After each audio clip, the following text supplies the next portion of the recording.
dubs. Jonathan Taylor ×3 here on Sunday as Indy runs on by LA on the road as they collect their sixth win of the season. Now 6-1, 38-24. The points per game continue to pace the league as Jones, Taylor, and co. continue in the win column. And for more, we take you back out to LA where the future Hall of Famer J.J. Watt joins our coverage. J.J., the run game, the run stop, the quarterback play. Where do you offer praise first here for the Indianapolis Colts? You can't pick one spot. This Colts offense has no weaknesses right now. They can run the ball when they want to. They can throw the ball when they want to. Screens, play actions, they have everything going. And it all happens because of that offensive line. That offensive line deserves a ton of credit. They stay ahead of the sticks. They are almost never in a first down situation where they don't pick up 4, 5, 6 yards, putting them in second and manageable. They just do such an incredible job of moving their way down the field efficiently. And Daniel Jones is spreading the ball all over the place, and Jonathan Taylor's playing like a very, very legitimate MVP candidate. They are dictating the terms right now, no matter who's standing across from them. The team on this day is the Chargers, who, I don't know if we want to call it identity crisis, but they've been dealt some injury issues to this point, JJ, and it seems like the identity has been affected for it. The lack of run game in this one. Yes, it's a chase game script, but 55 attempts for Justin Herbert, maybe not the winning formula. What do you see when you look at this run game specific right now, where they're coming up short? I mean, when you talk about the Chargers, everybody has injuries, but they're on their 4th, 5th, 6th offensive tackles right now. And when you got a quarterback like Justin Herbert, who is such a weapon, but you're not able to drop back because you're not confident in your protection, it's very difficult to be the offense you want to be. Yes, they need to run the ball more, but also when they throw it, they have to be able to protect. And right now, they're not able to. They're desperately looking forward to getting Joe Alt back at some time, maybe Thursday. All right, I want to go a little broader here on Indianapolis because whether it be Daniel Jones or us not having seen them in the biggest games in some time, folks are trying to poke holes in the case, but to this point, they've been real. They've been spectacular, JJ. What makes them sustainable in your eyes when you look at Indy projecting down the stretch? I think everybody has been trying to poke holes. Everybody's trying to find when are they going to turn into the pumpkin? When is the other shoe going to drop? You watch this team play, you talk to them during the week, you hear their preparation. They're just efficient in everything that they do.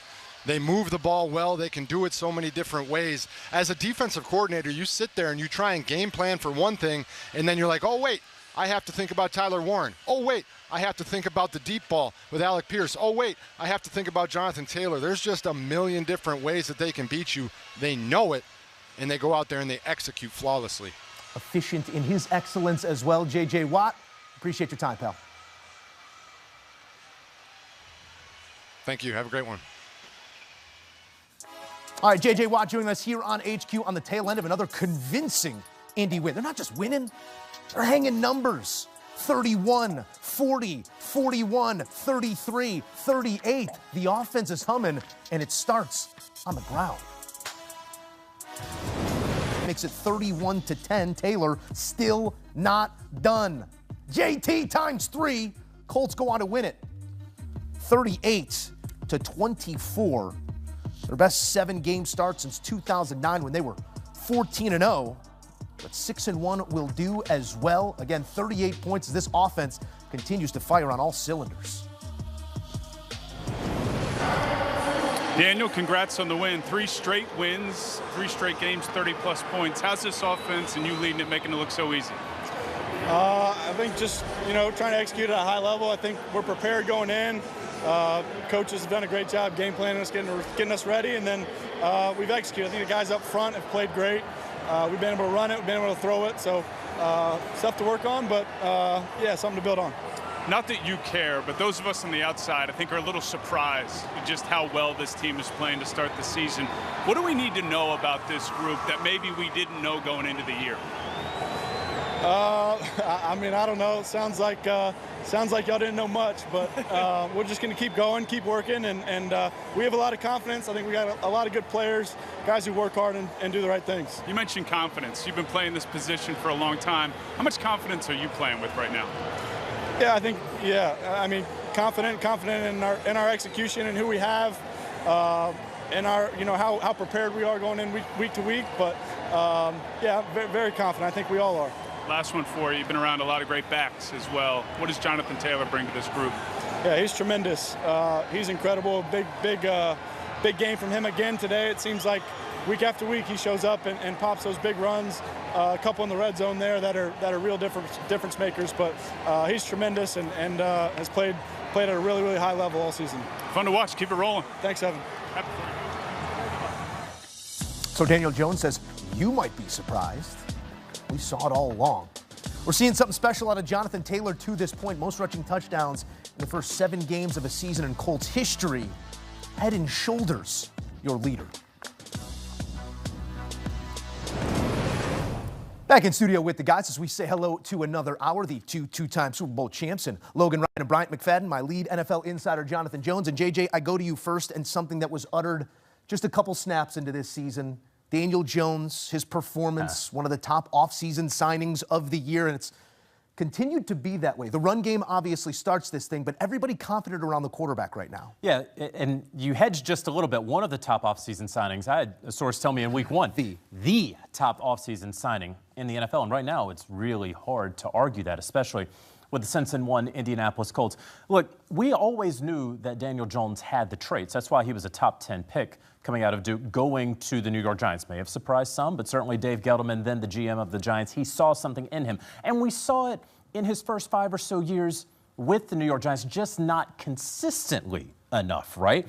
But what happens when you remove someone who probably never needed to be in the New York market to begin with, and you put him in Indianapolis? What happens when you remove a lot of the reporters from the locker room? What happens when you have a head coach who kind of breathes more life into you and there's not constant turmoil around you? Well, you can show those traits more consistently. This has been a solid roster with the Indianapolis Colts. Chris Ballard knows how to draft and acquire big tight ends and wide receivers, go up, throw the ball up, and have a wide catch radius to sort of narrow your miss rate, if you will. But when you have a Jonathan Taylor running the way that he's running, and you have these guys catching the ball the way they're catching the ball, this is a field day for Daniel Jones. I want to talk to my DBs here because what makes this team difficult to defend right now, Mac? The run game is where it starts. The tight end is maybe the top target on this team. The verticality, it shows itself in moments, but why are teams having trouble playing downhill at the Colts right now? Well, in terms of the pass catchers, it's always a physical matchup in their favor when you look at the size and the athleticism.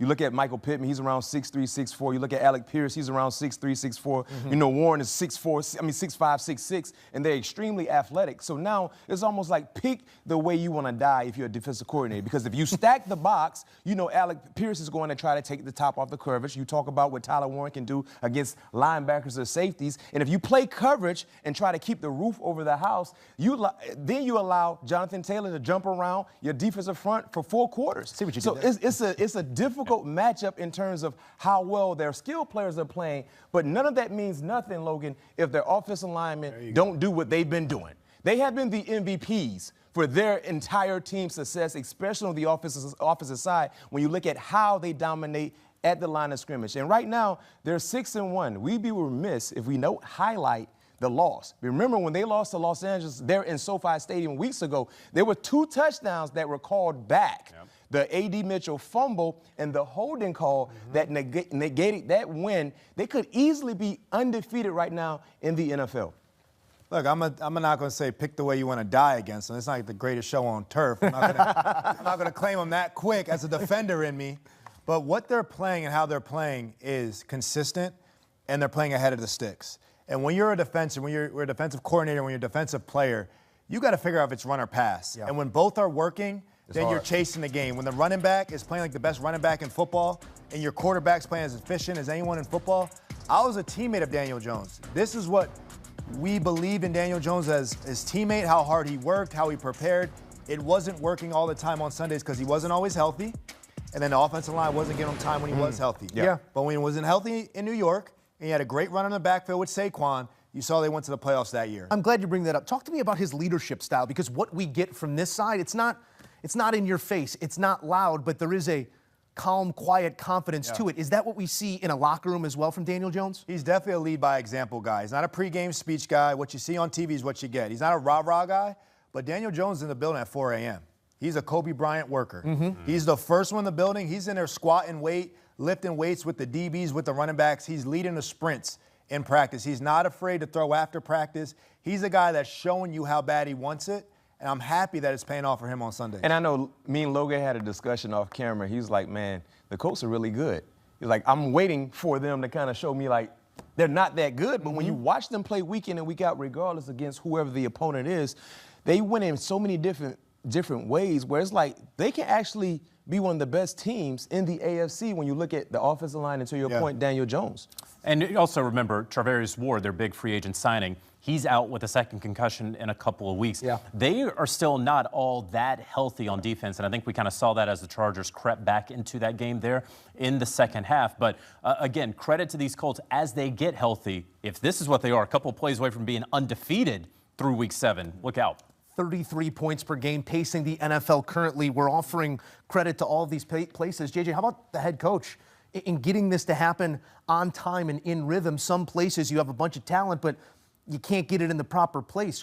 Credit to Shane Steichen here as well. You know, what was interesting was there was a report a couple weeks ago that talked about how Anthony Richardson would like to go play for an elite play caller. And I'm not getting into the veracity of that report necessarily, but Shane Steichen is showing that he should be considered among the top play callers in the NFL, right? What he has been able to do with Daniel Jones, who, remember, if you're watching this, remember what you thought about Daniel Jones this time last year. Just recall what you thought, and then if I had told you a year from now he's going to lead the Colts to almost being undefeated, almost halfway through the season, you would have said, no, there's no way. So let's also credit Shane Steichen for what he is able to do, as they've also had a little musical chairs going on at wide receiver. Mac, a quick closing thought here on L.A. because it's a career high in passing yards for Justin Herbert out of necessity.